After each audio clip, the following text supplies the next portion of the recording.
हथियारों की आपात खरीद संबंधी अनुबंधों पर 15 जनवरी तक हो सकेंगे अनुबंध। रक्षा अधिग्रहण परिषद ने प्रस्ताव को दी मंजूरी। रक्षा मंत्रालय की रक्षा अधिग्रहण परिषद डीएसी ने रक्षा बलों को आपातकालीन खरीद शक्तियों के तहत अगले वर्ष 15 जनवरी तक अनुबंधों पर हस्ताक्षर करने की अनुमति देने के लिए प्रस्ताव को शुक्रवार को मंजूरी दे दी। आपातकालीन खरीद शक्तियों के तहत अनुबंधों पर हस्ताक्षर करने की समय सीमा 19 नवंबर थी।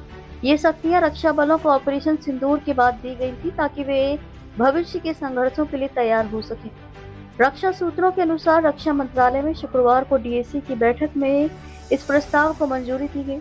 ये भी बताया गया कि सैन्य क्षमताओं को मजबूत करने के लिए कई प्रमुख प्रस्तावों पर चर्चा के लिए डीएसी की सोमवार को फिर बैठक होगी। सेना द्वारा आपातकालीन खरीद शक्तियों के तहत अमेरिका से जेवलिन एंटी टैंक गाइडेड और एक्सकैलिबर प्रेसिजन गाइडेड आर्टिलरी गोला बारूद की खरीद जैसी प्रमुख रक्षा परियोजनाओं पर हस्ताक्षर किए जाने की संभावना है। बजट में रक्षा बलों के लिए आवंटित पूंजीगत खर्च का लगभग 20% हिस्सा सरकार द्वारा आपातकालीन खरीद के लिए उपयोग करने की अनुमति दी गई है।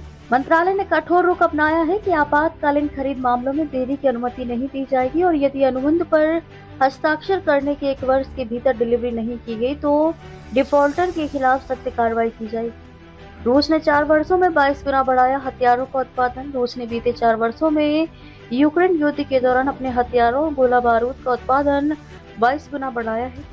ये जानकारी रूस के राष्ट्रपति व्लादिमीर पुतिन ने सरकारी टेलीविजन पर देश को संबोधित करते हुए दी है। पुतिन ने बताया कि इस दौरान टैंकों का उत्पादन 2 गुना से ज्यादा हुआ, जबकि सैन्य विमानों का उत्पादन 4.6 गुना बढ़ा है। बाकी के हथियारों उपकरणों का उत्पादन भी कई गुना बढ़ा है।